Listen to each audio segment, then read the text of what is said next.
It's time for Good Game Spawn Point. Today on the show, we take a deep breath and dive into Minecraft's massive update Aquatic. Plus the pinball-style platforming of Yoku's Island Express.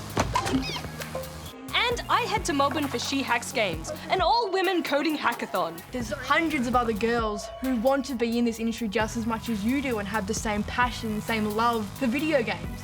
Wow, looks like a full show. Have you seen Jem yet? Ready for some aquatic crafting, you guys?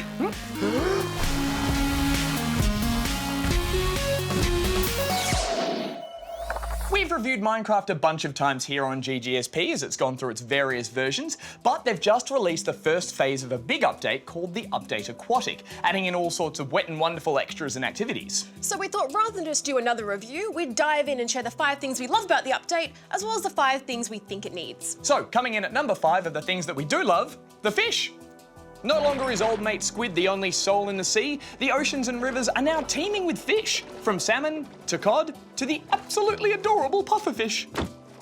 These frisky fishies add some literal life to the previously dull waters, and you can scoop them up into a bucket, bring them home and create your very own aquarium.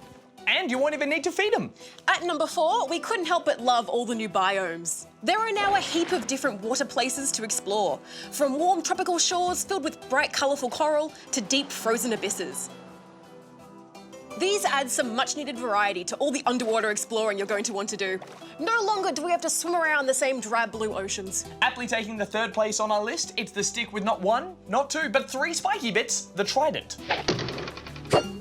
This versatile spear doubles as a melee or ranged weapon. And while it may be the weapon of choice for God of the Sea Poseidon, it's stolen a bit of Thor's thunder thanks to loyalty, an enchantment that makes it fly right back into your hands after you throw it. Not to mention enchantments like Riptide that make moving around underwater a breeze.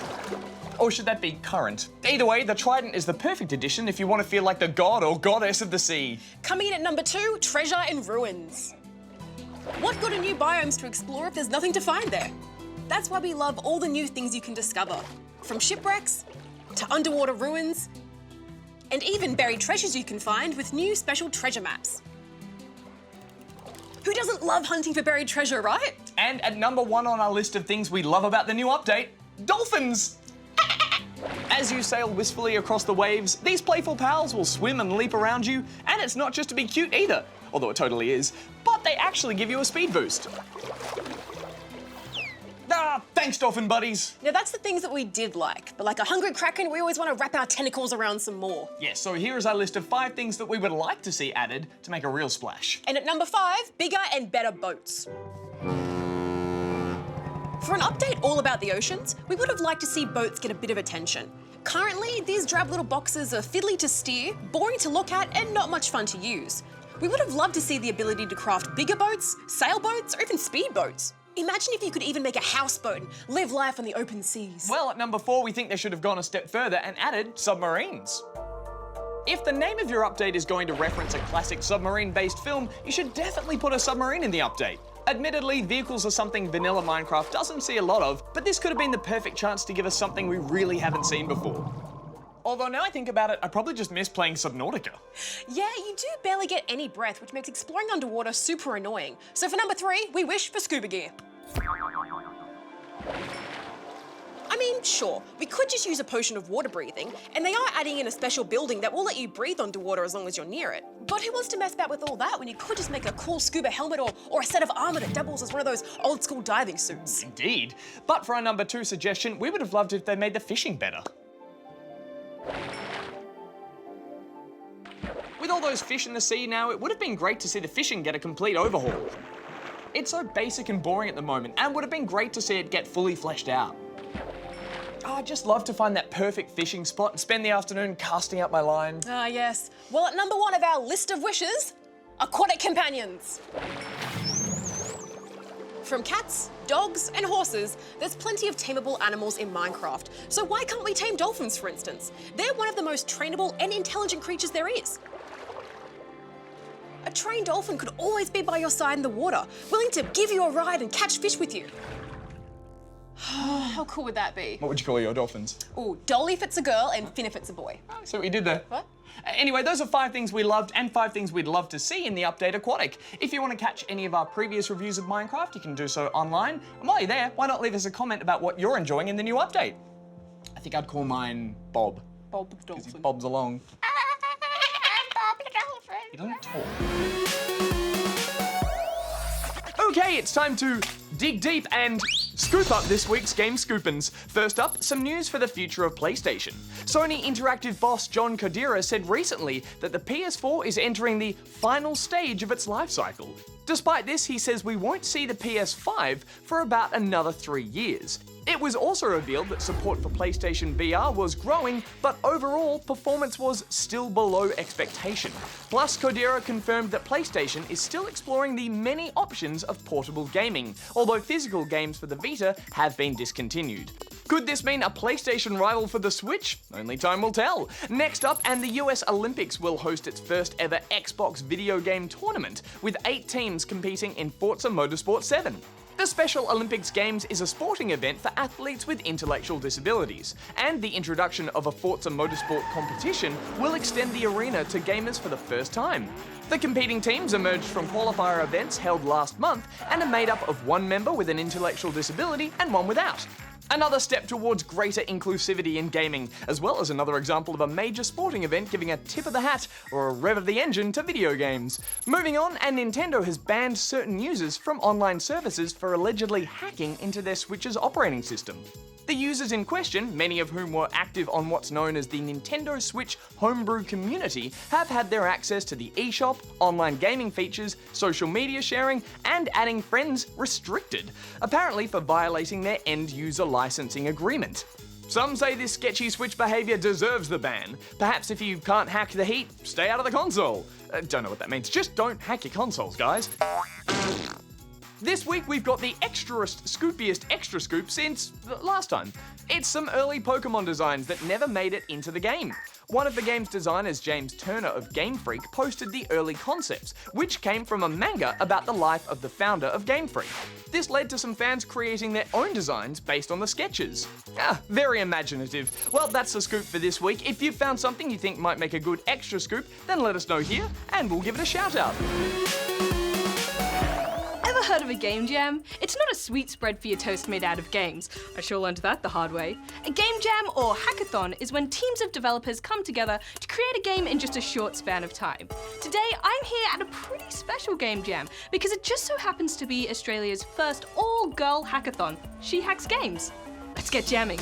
Hack 'em and friends! Game jams are held all over the world for emerging and experienced developers alike. I'm catching up with LISY, KANE of Geek Academy to find out what makes this one unique. Why did you guys choose to put on an all-girl game jam? Geek Academy has definitely started because we've seen a huge gap, not just within games, but all of the technology sectors. So what we wanted to do is basically figure out how to get more women and girls building games, starting websites, starting companies. Why is it important to get more girls into the industry? At the moment, in Australia especially, we're actually at 19% representation for non-males making games, which is, as far as I'm concerned, not good considering 50% of women are playing games. And what are you hoping that people will walk away with from this event?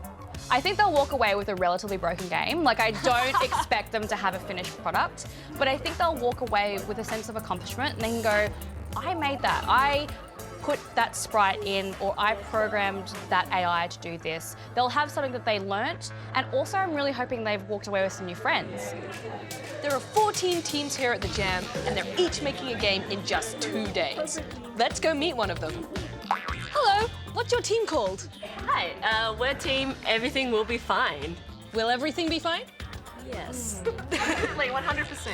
And what are you guys working on? So we're working on a project about collecting dogs as your dog walker, walking around this town and finding different dogs and basically having them all follow you. That sounds like my kind of game. What are some of the challenges you've faced in making your game?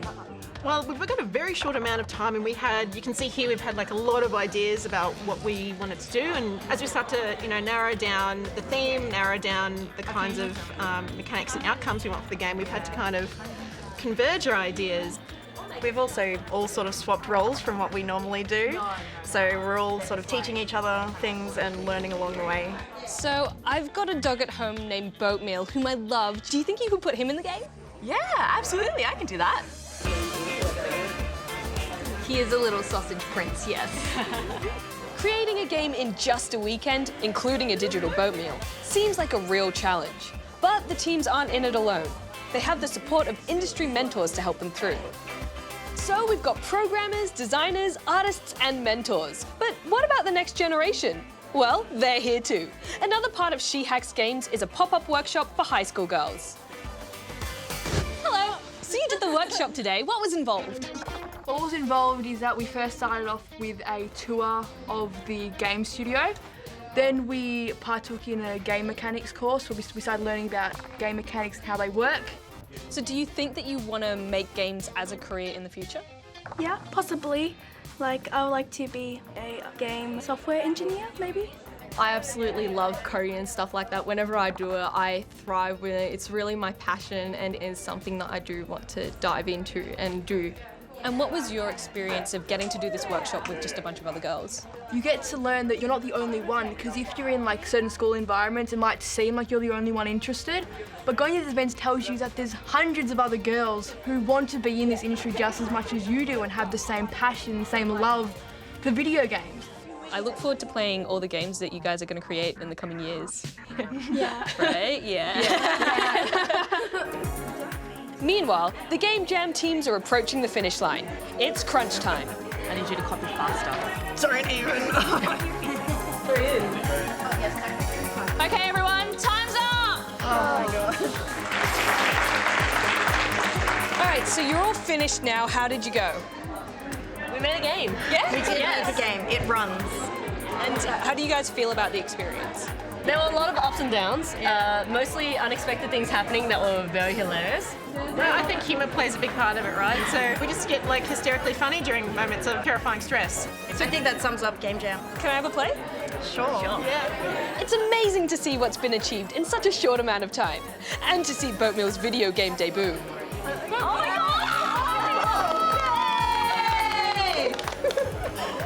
So it's all done and dusted, and we're having a play party now, so everyone's going around and playing the different games that have been made. What's some of the cool things you've seen? Even though the games are very small, obviously it's a game jam, people have created pretty polished things. They've really nailed the idea of creating a small snippet of a game. And everyone seems to have had a really good time, which is awesome. Game jams are such an interesting part of the industry, and before I got here I didn't really know what to expect. But it's really cool to see how they give people an opportunity to try new things, and also the sense of community that's there. And it's even better when they're encouraging girls to get involved. Plus, there's cupcakes. All right, after last week's Noob Court fiasco, I'm hoping we can ease on into a nice, easy round of pleasant, non-accusatory questions. Me too. Let's try and keep this a Noob Cup free zone. In fact, I've actually brought in a stack of freshly made cheese toasties to help us get through it. Thanks, Jen. Let's get stuck in with this one from Olive. You know, olives would actually go really well in a cheese toastie with maybe like a little bit of pasta sauce, some fresh basil. You got yourself a pizza toastie going. Hi, GGSP. In Fernflower, how would you end the game? If you do not answer, I will make Darren invade your devices and I'll take your cheese toasties. No, not our toasties. Quick, Jem, you better answer Olive's question. I don't think you can actually finish Fernflower. The farthest I ended up getting on my best run was around 1,300-ish. There are people online claiming to have gotten further than this, but I haven't been able to find confirmation whether there's an official endpoint. Yeah. It certainly seems to be more the kind of game you pick up to kill some time and try and beat your personal best, rather than it being a really story-driven or level-based game that you can finish.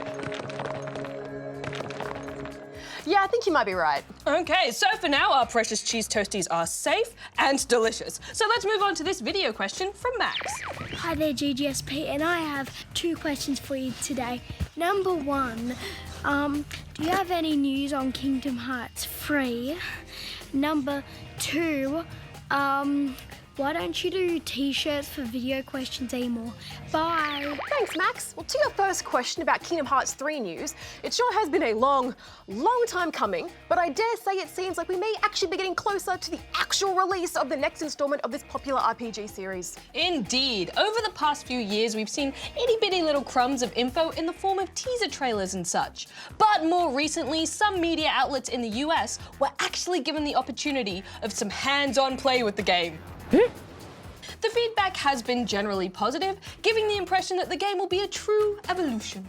I guess that's to be expected considering it's been in development for such a long time. Oh, absolutely. I'd sure hope it would be an evolution after more than a decade. We do know that the game will incorporate Disney and Pixar characters and include themed worlds from Monsters, Inc. and Toy Story, to name a few. It's also said to resolve the Dark Seeker storyline from the first game. Plus, didn't the game director Tetsuya Nomura say he hopes to announce the release date in June?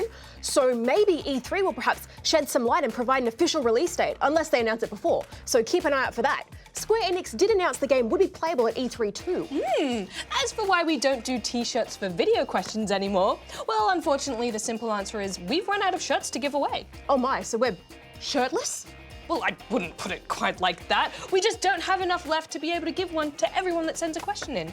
But we do still send special signed fan cards to all our video questionnaires. Isn't it cool? Don't we look like we're having fun and just jumping and everything? And hey, it's still pretty cool to be on TV, right? And have your question answered by some of the great minds of gaming.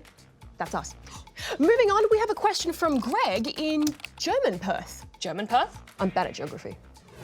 Hi GGSP, I recently got a Switch. I heard somewhere that Minecraft is coming out on the Switch, but I can't find it in stores. Why is that? Thank you, Greg out. Ah! Thanks, Greg. In answer to your question about Minecraft coming out on Switch, well, a digital-only version of the game was made available via the Nintendo eShop as of May last year. However, the newer Bedrock Edition is now set to be coming out to the Switch in conjunction with the release of the physical version of the game on the 21st of June. Now, Rad, Greg says he's from German Perth. I've heard of French Perth. But of course. But German Perth, what's that like? Well, I've never been personally, but I assume lots of Lederhosen und Bratwurst und Sauerkraut. Wow, Perth is such an array of European culture. French Perth, German Perth. Is there an Italian Perth? Perth could almost have its own Euro Perth Vision contest. Oh, that would be so cool! But I think we have time for one more question, and this is from Exposian in Exlation. Hi GGSP, I like you and games. Would you know any good goo games or explosion games? Do these.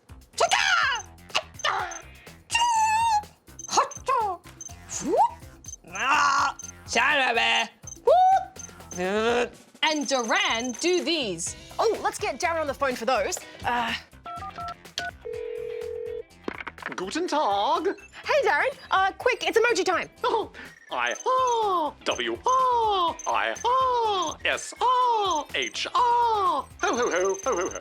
Hey Darren, while you're here, do you know any good goo games or explosion games? Things of that particular nature? Affirmative to all. Some of my favourites include the physics puzzler World of Goo, which, as the name suggests, is a world of goo.